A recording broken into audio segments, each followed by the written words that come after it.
La clé du mystère sur Fréquence Évasion, histoire insolite, recherche et témoignages. Dans quelques instants sur Fréquence Évasion, dans la clé du mystère, nous serons en compagnie de Laurent Freeman de Stop Mensonge. À tout de suite.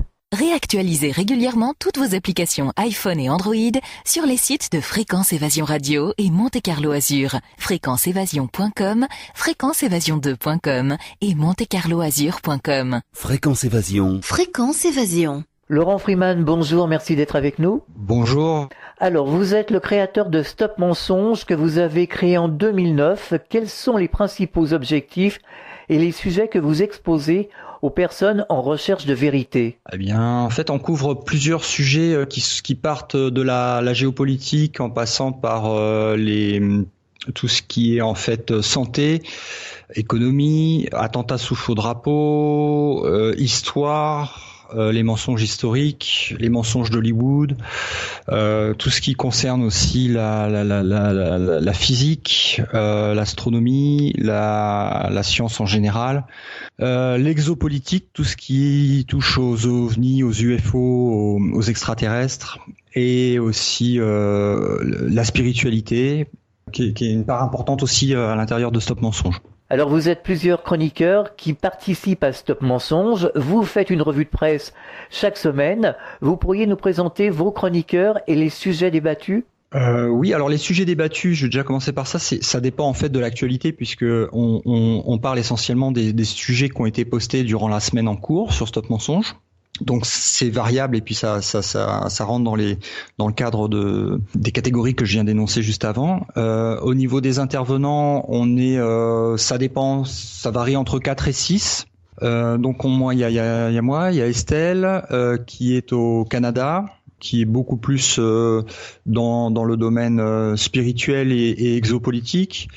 On a Julie qui est au Costa Rica. On a Gérard qui est en France, Jonathan qui est en France aussi, Philippe qui est en France aussi, et puis des fois après il peut y avoir d'autres intervenants qui arrivent, des invités qui sont ponctuels, mais sinon là ceux que je viens de vous citer c'est l'équipe qui est là quasiment tout le temps. Alors un sujet qui suscite de plus en plus d'inquiétudes chez les Français, ce sont les chemtrails, les épandages chimiques aériens et leur côté mystérieux. Certains l'ont découvert avec le livre de Claire Séverac, La guerre secrète contre les peuples, et l'information que font diverses associations, notamment la CEPICA. Est-ce que c'est un sujet que vous avez traité à Stop Mensonge ? Ah oui, évidemment, c'est un sujet qu'on a traité plein de fois. Il y a plein d'articles, vidéos, photos qui ont été ajoutés dans les articles de Stop Mensonge. C'est un sujet qui touche beaucoup de personnes et les gens se réveillent à cela. C'est des choses qu'on voyait pas avant, où on voyait juste des traînées d'avions de condensation qui disparaissaient rapidement. Maintenant, c'est vrai que c'est plus du tout la même chose. Ils mettent des produits chimiques à l'intérieur. Alors, il y a suffisamment de preuves maintenant pour. C'est factuel, quoi. Il y a pas débat à savoir si ça existe ou si ça existe pas. C'est complètement factuel, reconnu. Et oui, c'est un sujet qui est important, mais ça rentre dans le cadre en fait d'un sujet global. Enfin, c'est juste en fait une pièce du puzzle d'un sujet beaucoup plus global qui concerne l'élimination et le contrôle. Alors le contrôle et l'élimination, les deux, d'une grande partie de la population humaine. Quelle est votre analyse concernant les épandages chimiques aériens, les chemtrails ? Alors c'est pas si simple que ça. Déjà ils ont bien évidemment accès à des technologies et des médecines que nous on n'a pas accès. Donc il y a vraiment deux mondes qui sont créés il y a le monde pour les esclaves. Et puis il y a le monde des élites, c'est pas le même monde. Donc dans le monde des élites, ils ont accès à des technologies qui ne sont pas du tout les mêmes que celles auxquelles on a accès. Pareil pour le côté médical. Et puis il y a aussi un autre point à rentrer dans la réflexion, c'est sont-ils humains ? Voilà, parce que il peut y avoir des choses qui affectent les humains et qui n'affectent pas forcément de la même façon d'autres races. Voilà, et puis après il y a plein d'utilités en fait au chemtrail pour eux. Enfin, pour ce qu'ils font, il y a pas que le côté empoisonnement par les contenus toxiques qui est pulvérisé. Il y a aussi les effets dans l'atmosphère pour la propagation des ondes HAARP qui sont utilisées et qui peuvent être géolocalisées à certains endroits. Donc, j'imagine que les élites vont pas se balancer des ondes HAARP à l'endroit où ils sont, mais à l'endroit où les populations sont. Il y a plusieurs côtés aux épandages chimiques. Alors je suppose qu'aux États-Unis, il y a des associations qui se bougent justement pour ce problème des chemtrails. Oui, alors oui, il y a beaucoup de gens qui se battent contre les épandages et à tous les niveaux, que ce soit dans la population ou même dans les institutions. Il y a une 5e colonne qui s'est organisée, qui s'appelle, aux États-Unis, on les appelle les White Hats. La 5e colonne, l'Alliance. Après, il y a plusieurs noms qui sont donnés, mais c'est des gens qui sont au sein des organismes gouvernementaux, donc CIA, armée, NSA, partout, à tous les niveaux de toutes les institutions, et qui de l'intérieur ont compris ce qui se passait et se sont réunis et se battent de l'intérieur, souvent dans le plus grand secret évidemment, mais se battent de l'intérieur pour faire échouer les plans de ce que on appelle aux États-Unis, et maintenant que ça commence à se répandre un peu en Europe, cette terminologie, la Kabbale. Alors la Kabbale avec un C et non pas la Kabbale Kabbalah qui est relative au culte juif. Rien à voir. Donc il y a vraiment beaucoup de personnes qui sont concernées, mobilisées et qui se battent à tous les niveaux. Alors les résultats sont pas forcément visibles parce que comme c'est une guerre qui se joue derrière le voile, derrière le rideau, forcément quand il y a des échecs de la Kabbale ou des plans qui sont déjoués ou des victoires de la résistance, ils vont pas passer, ça va pas faire la une des journaux ni passer à la télé. Mais c'est tous les jours qu'il y a des victoires de l'Alliance. Donc non, c'est extrêmement actif, mais ça se passe de l'autre côté du rideau. C'est pas accessible au grand public. Alors, il y a des panneaux publicitaires, j'ai vu sur les réseaux sociaux, il y a des panneaux publicitaires, Stop Chemtrail, c'est la réalité, parce que nous, ici en France, on ne l'a pas. Oui, il y a des campagnes qui ont été faites, il y a des levées de fonds qui ont été faites aussi pour pouvoir financer ces campagnes publicitaires, et oui, c'est passé dans des panneaux publicitaires, oui, des bus... Un autre sujet, c'est le dossier OVNI et extraterrestre qui est de plus en plus présent sur les réseaux sociaux et dans la tête des gens. Les observations, le changement de paradigme, ce sont des sujets que vous suivez de près ? Oui, parce qu'on peut pas chercher la vérité. Le Stop Mensonge, c'est la recherche de la vérité. Donc on peut pas chercher la vérité en occultant cette partie-là, parce que on est extrêmement lié depuis toujours sur Terre avec la présence extraterrestre. On en retrouve des traces dans toutes les témoignages de religion, de culture de tous les pays. C'est gravé dans la pierre, c'est partout de tous les temps. Donc chercher la vérité en mettant totalement de côté le phénomène ovni extraterrestre, c'est vraiment se voiler la face et refuser de voir ce qui a toujours été là, quoi. Alors concernant ce problème des chemtrails, quelle est la situation aux États-Unis ? La situation, elle est que il y a à la fois des races extraterrestres qui sont en fait ce qu'on appelle au service à soi, connoté, on va dire pour le grand public, on va dire négatif, et qui en fait utilise en fait la population humaine comme nourriture énergétique et aussi comme esclave, comme main d'œuvre d'esclaves pour développer des choses pour eux. Et puis aussi ça va même beaucoup plus loin que ça. Il y a aussi de la traite d'esclaves hors planète. Enfin, c'est vraiment une partie des extraterrestres qui vraiment en fait utilisent les humains comme les humains utilisent les vaches ou les poulets, quoi. Parlons de l'effondrement économique. Le fait que les citoyens rejettent les hommes politiques, tous partis confondus, vous le vivez comment, vous, aux États-Unis ? Bon, déjà, il y a gouvernement et gouvernement. Les gouvernements qui sont présentés au peuple ne sont pas ceux qui prennent les décisions. Ils sont ceux qui les appliquent et qui n'appliquent pas les décisions du peuple, mais qui appliquent les décisions du gouvernement de l'ombre. Donc le gouvernement de l'ombre, il est dans le comité des 300, dans le comité des 200, dans le groupe Bilderberg. Il est dans des sectes, des sociétés secrètes, la plus connue étant la franc-maçonnerie. Mais il y en a d'autres qui sont moins connues et plus importantes. Dans les gouvernements, on va dire politiques connus du public, il y a 2 catégories d'hommes politiques. Il y a ceux qui sont au courant parce qu'ils font aussi partie de certaines sociétés secrètes et qui ont atteint un certain niveau de connaissance, d'autorisation de connaissance. Donc l'autorisation de connaissance, elle est liée à leur capacité de soumission et d'obéissance aveugle.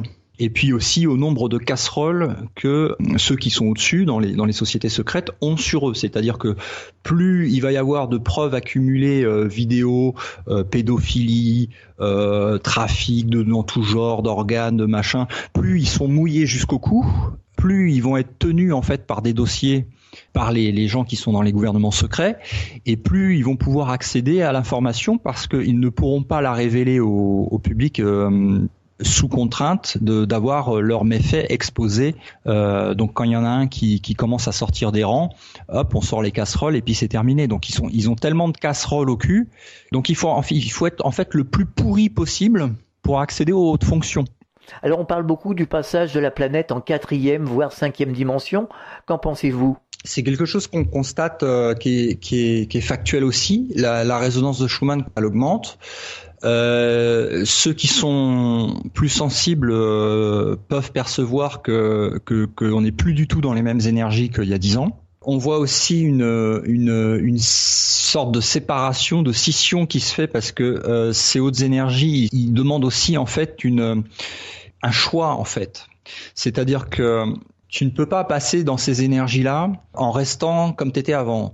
Soit tu bascules du côté de la compréhension de l'élévation de ton taux vibratoire et tu as un changement de conscience qui s'opère et tu as une très grande transformation, on va dire élévation qui se fait, ce qui correspond à l'ascension, au mot ascension, ou soit c'est le contraire, c'est-à-dire que tu ne supportes pas en fait ces hautes énergies et tu pètes les plombs et tu deviens complètement dingue. Et on le voit bien sur la planète, il y a vraiment 2 catégories de gens qui sont en train de se scinder. Il y a ceux qui acceptent la transformation et qui vont avec la transformation vers des plans plus élevés. Mais ça demande un travail sur soi, ça demande de changer totalement ses habitudes, de se remettre en question, de s'ouvrir à d'autres choses, et voilà, donc de faire un travail. Et puis il y a ceux qui refusent, qui veulent rester dans l'ancien monde, et ceux-là souffrent énormément, puisque soit tu t'élèves et tu suis l'augmentation vibratoire, et tout va bien, c'est ce qui s'appelle l'ascension, soit tu résistes et tu veux rester en fait dans le monde ancien qui n'existe plus, qui est en train de changer, et à ce moment-là ça crée une énorme souffrance, une énorme tension, puisque c'est comme dans un circuit électrique en fait, où l'endroit qui va chauffer le plus dans le circuit électrique s'appelle la résistance. Donc c'est l'endroit où le courant passe le moins bien en fait, parce qu'il y a une résistance qui est là, et donc ça crée un échauffement. Et ben il se passe exactement la même chose avec les gens qui refusent d'ascensionner. Les gens qui refusent de voir de changer vont être en surchauffe. Ils sont déjà en surchauffe. On le voit, et donc ça crée une résistance et ça crée de la souffrance, ça crée un échauffement. Laurent Freeman, on marque une pause, on revient dans quelques instants. La clé du mystère sur Fréquence Évasion, recherche et témoignages. Chaque jour sur Fréquence Évasion Radio, vos rendez-vous quotidiens. Écoutez Fréquence Évasion en téléchargeant l'application iPhone ou Android et retrouvez-nous sur www.fréquenceévasion.com. Infos, chroniques, interviews et détente. Fréquence Évasion Radio, dites-nous tout. Fréquence Évasion. Fréquence Évasion. La clé du mystère sur Fréquence Évasion, recherche et témoignages. Nous sommes de retour sur Fréquence Évasion, c'est la clé du mystère, la deuxième partie de l'émission. Est-ce que vous pensez qu'il y aura une véritable révélation un jour, et pas dans 100 ans ? Oui, mais le changement, le changement, il est intérieur. Ceux qui sont concentrés sur le changement extérieur ne font pas le travail comme ils doivent le faire. Le changement, il est intérieur. Peu importe ce qui se passe à l'extérieur, c'est comment tu réagis aux circonstances extérieures qui est important. c'est toute la compréhension du mot responsabilité, qui veut dire en 2 mots réponse, habilité à répondre. En anglais, c'est plus clair, c'est responsibility, response, ability. Mais c'est peu importe ce qui se passe à l'extérieur, c'est normal qu'il y ait des vagues à l'extérieur. On est en pleine période de changement, donc c'est tout à fait normal. Et ça permet justement de faire la séparation entre ceux qui sont capables de répondre positivement à ces perturbations extérieures et ceux qui subissent et qui sont incapables de faire la distinction entre ce qui se passe en dehors et leur propre changement. Qu'est-ce que eux ils émettent dans ce monde? Il y a le lâcher prise. Le lâcher prise est important, mais il n'y a pas que le lâcher prise. Par exemple, il y a la compréhension du libre arbitre qui est importante, la responsabilité dont je viens de parler, mais en 2 mots, l'habilité à répondre, la loi d'attraction, la loi de causalité. Et pour moi, le libre arbitre est aussi une des lois qu'on vient comprendre ici. Et donc, dans cette phase de transition, il va y avoir ce qui s'appelle la récolte est en train d'être faite. C'est ce passage, ce changement énergétique, l'ascension de la Terre qui crée ce que les positifs comme les négatifs en termes de races extraterrestres plus évoluées appellent la récolte. Et il y a un choix, c'est forcer en fait les gens à faire un choix. Vous pouvez pas rester comme ça, vous allez choisir. Soit vous allez dans le service aux autres et dans l'ascension spirituelle, soit vous refusez, vous êtes en échauffement, vous allez péter un plomb, vous allez changer de plan, vous allez repartir, enfin votre corps va rester ici, mais vous allez repartir et vous allez avoir un autre cycle de 25 000 ans qui va vous être proposé pour apprendre ailleurs. Vous allez recommencer en fait, vous allez redoubler comme à l'école. Et puis il y a ceux qui auront passé le truc, qui vont aller sur continuer avec l'ascension de la planète, que ce soit ici ou ailleurs, sur d'autres plans, peu importe, mais bon. Et on peut faire la relation avec les chemtrails. Parce qu'on s'aperçoit que les avions qui épandent sont souvent en train de masquer justement le soleil, le rayonnement du soleil. Tout à fait. Alors il y a une relation. La relation, c'est que au niveau du centre galactique, on est en train de passer dans le plan au milieu du plan galactique, et c'est là où on se prend le plus de rayonnement qui arrive du centre de la galaxie, un peu comme des battements de cœur qui seraient émis en fait du centre de la galaxie et qui se propagent en forme de vague d'énergie. Tous les 25 000 ans, il y a une sorte de vague, un battement qui arrive. Et là, on est en plein dedans. Ce battement, il est perçu dans toutes les planètes évidemment du système solaire. On a la preuve maintenant que toutes les planètes du système solaire sont en réchauffement. Donc il n'y a aucun rapport entre c'est pas le rapport qu'on nous annonce entre l'activité humaine et le réchauffement, puisque toutes les planètes sont en réchauffement. Donc c'est pas un phénomène qui est local. Et ça passe par aussi notre soleil Hélios. Et cette lumière transporte de l'information. Ces rayons cosmiques donc affectent notre corps physique aussi. Et il y a des mutations qui sont en train de se produire dans le corps physique. Alors, les races qui veulent nous garder en tant qu'esclaves le plus longtemps possible font tout pour que, ça se fasse pas bien, et deux, ils veulent que la majorité en fait des humains qui sont sur Terre soient récoltés dans le service à soi, pour le côté obscur, on va dire. Et il y a les extraterrestres positifs qui eux veillent au grain pour rétablir la balance, non pas pour qu'on passe du côté positif, mais pour que le choix qu'on a à faire se fasse dans l'équilibre. Ils sont pas là pour nous débarrasser de tout ce qui va mal. Ils sont là pour que on puisse faire le choix qu'on doit faire chacun individuellement, de façon que ça se fasse dans des bonnes conditions équilibrées. La NASA a donné une conférence de presse mercredi dernier à 19h qui annonce la découverte d'un soleil et 7 terres, un nouveau système solaire. Qu'en pensez-vous? Que pensez-vous de cette révélation? La NASA, c'est un centre de désinformation payé par les gens, en plus par les impôts des gens, pour donner des fausses informations sur ce qui se passe en dehors de la Terre. Et puis, ils sont quand même obligés de partir dans ce qu'on appelle la divulgation douce. Donc il y a une divulgation, en fait ça ressemble à un dérapage contrôlé. La divulgation c'est en cours et c'est obligatoire. Donc même les races négatives sont obligées de suivre le processus de la divulgation. Mais il y a le côté positif de l'humanité et des extraterrestres, je sais pas non plus de différence entre les deux, qui veulent une divulgation totale, la vérité à 100%, et puis après les gens gèrent ou gèrent pas, c'est leur problème, c'est leur responsabilité.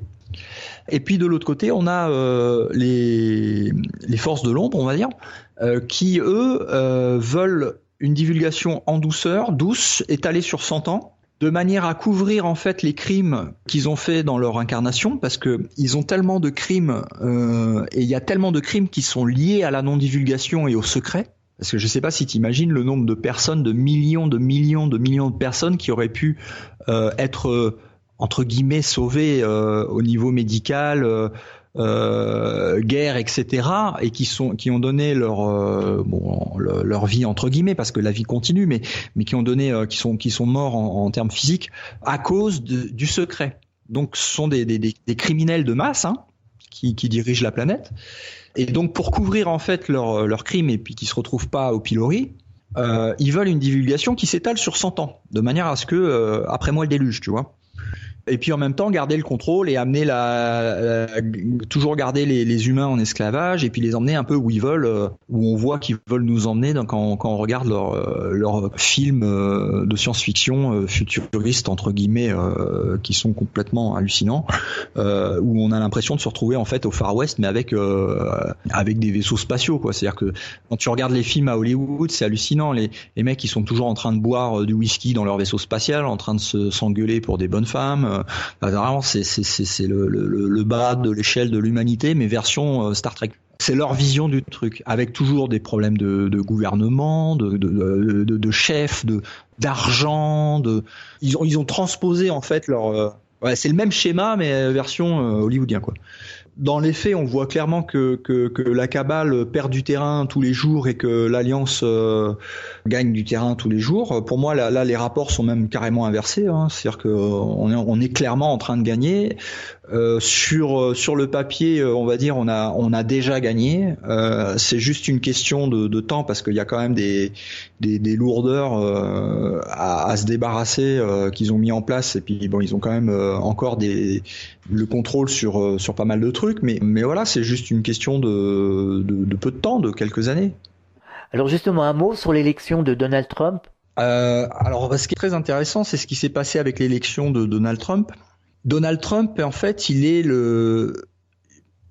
pour moi, il a aucun. C'est pas important, mais ce qui est important, c'est comment il est arrivé. Et en fait, je le vois comme il y a une énorme vague en fait de réveil qui est en train de se passer au niveau de la population, d'éveil de conscience et de compréhension qui est en train de monter. Et Donald Trump n'est juste que le résultat de cette vague. Mais ce qui est important, c'est pas Donald Trump, c'est la vague qui est derrière et qui l'a mis là.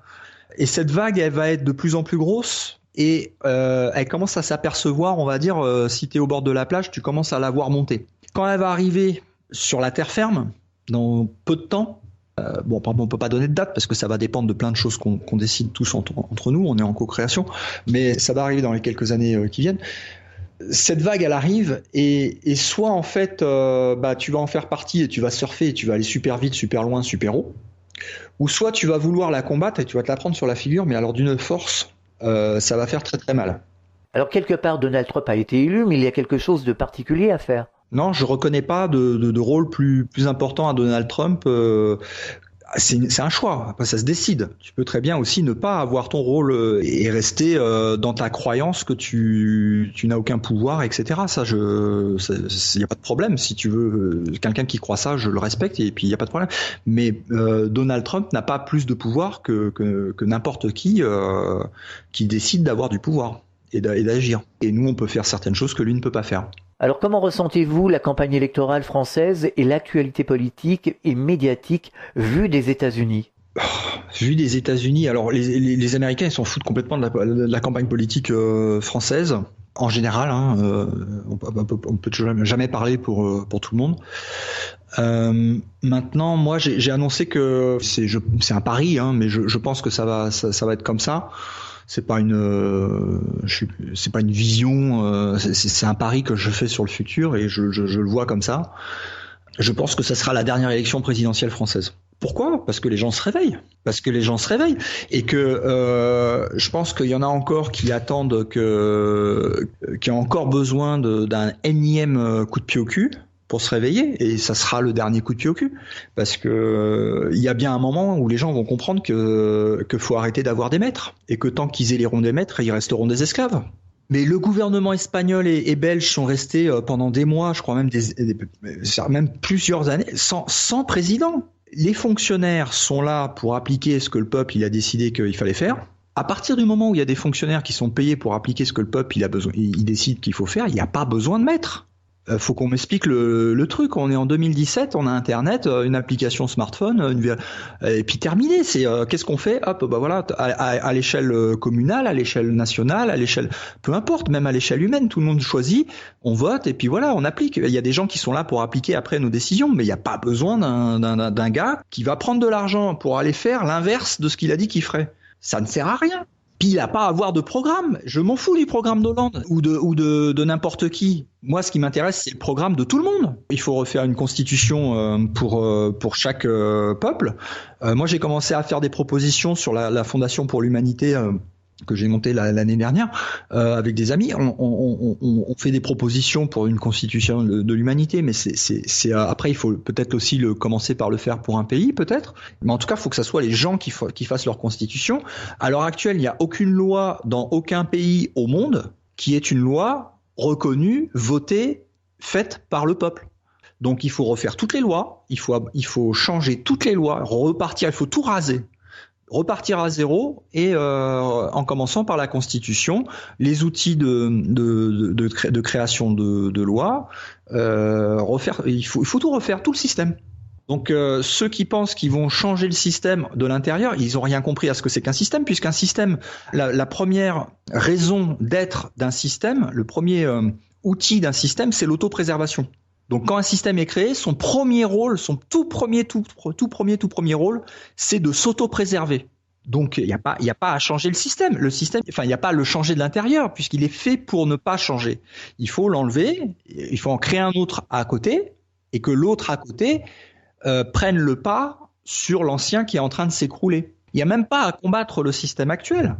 Il faut développer le nouveau. Laurent Freeman, on marque une pause, on revient dans quelques instants. La clé du mystère sur Fréquence Évasion, recherche et témoignages. Chaque jour, sur Fréquence Évasion Radio, recherche, ovni, paranormal, faits de société, protection de l'environnement et les rendez-vous avec vos stars préférées dans Paroles de Stars. Fréquence Évasion, c'est également la voix des sudistes en Principauté de Monaco et dans le Grand Sud. Fréquence Évasion Radio, dites-nous tout.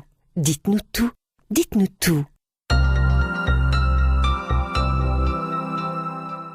Fréquence Évasion. Fréquence Évasion. La clé du mystère sur Fréquence Évasion, recherche et témoignages. Nous sommes de retour sur Fréquence Évasion. Alors selon vous, a-t-on besoin d'argent pour travailler comme des esclaves pour vivre ? On en parle beaucoup aussi sur les réseaux sociaux. C'est un sujet qui est souvent débattu. On n'aurait pas besoin finalement d'argent pour travailler. On pourrait être dans l'échange. Le travail, c'est quoi ? Le travail, allez voir la définition pour ceux qui ne savent pas ce que c'est que le mot travail, c'est un instrument de torture. Non, rien que la question, a-t-on besoin d'un instrument de torture ? Je sais pas, la réponse est dans la question, quoi. Moi, personnellement, j'ai pas besoin d'instrument de torture dans ma vie. Bon, après, l'argent. L'argent, on sait d'où il vient maintenant. C'est maintenant confirmé par plein de sources.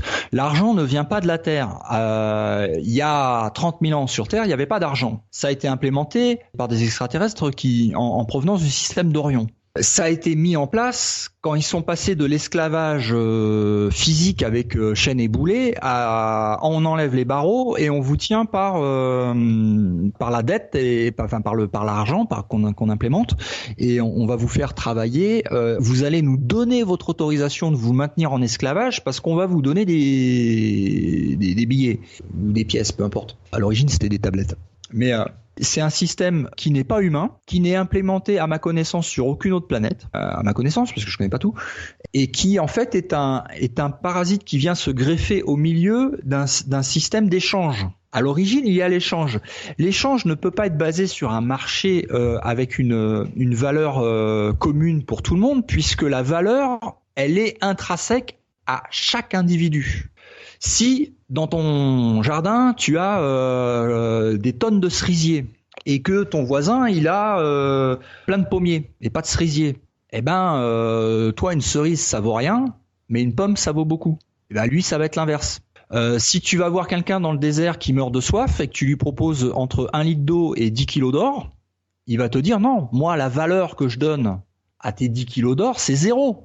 Par contre, la valeur que je donne à ta bouteille d'eau, c'est beaucoup.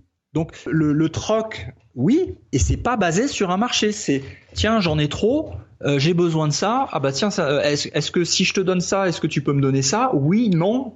Tout le monde est content, c'est gagnant-gagnant. Mais il y a personne au milieu qui vient se mettre là à prélever des deux côtés de l'échange pour faire remonter en fait l'argent en haut pour asservir derrière l'ensemble. C'est un non-sens. Et la seule personne qui a compris ça à la fois, à ma connaissance, il y en a peut-être d'autres, mais à ma connaissance, il n'y en a qu'une seule qui a vraiment compris comment ça fonctionne, qui a implémenté l'argent, pourquoi et comment normalement on peut vivre sans argent et revenir à un système sans argent, et qui a même récemment fait un plan de transition, parce que maintenant, si tu veux, le système il a tellement été implémenté et les gens sont tellement habitués qu'il y a quand même besoin maintenant d'une transition. On peut pas passer d'un système monétaire direct à un système sans monnaie. Il y a besoin d'une transition.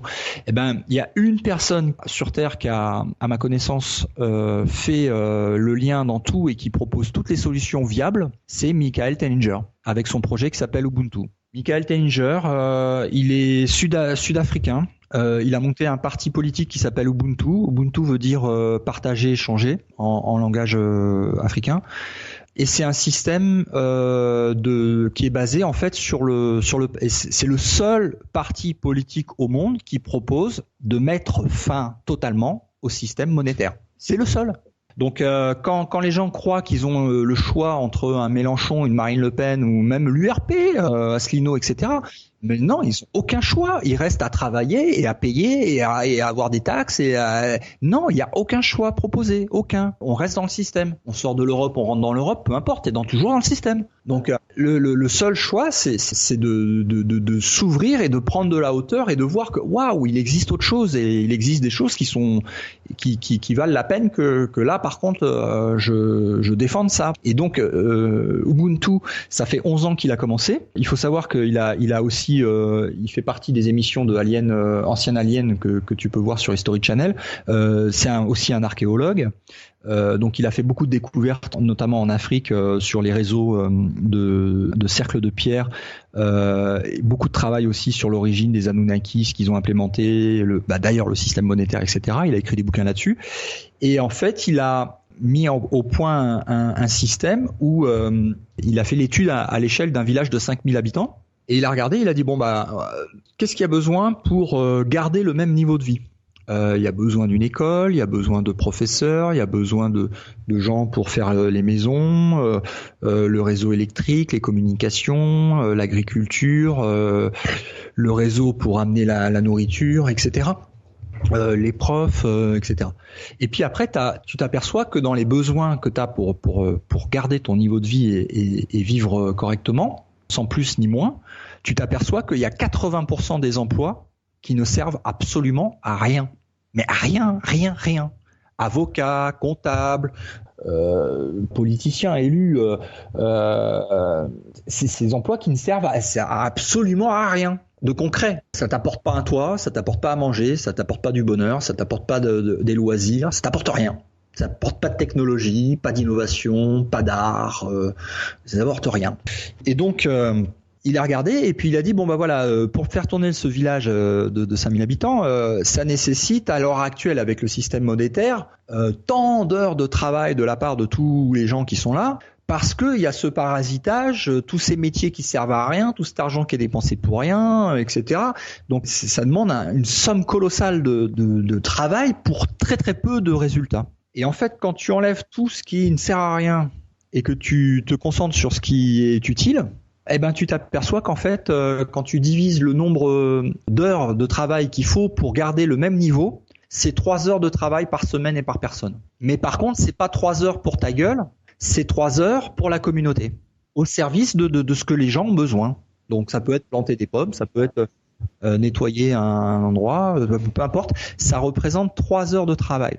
Donc soit on travaille 8 heures par jour dans le système ancien et on se fait voler à servir, ou soit on travaille 3 heures par semaine pour la communauté dans un système nouveau, sans argent, sans métier inutile. Et ce qui n'empêche pas après d'avoir des heures à soi si on veut avoir d'autres activités et puis éventuellement faire d'autres échanges, avoir plus que le voisin ou autre. On peut aussi continuer à travailler comme un dingue, mais c'est un choix après. Voilà. Et donc récemment, Michael Tellinger, il a mis au point un plan pour passer en fait en transition d'un système ancien, donc monétaire, à un système nouveau.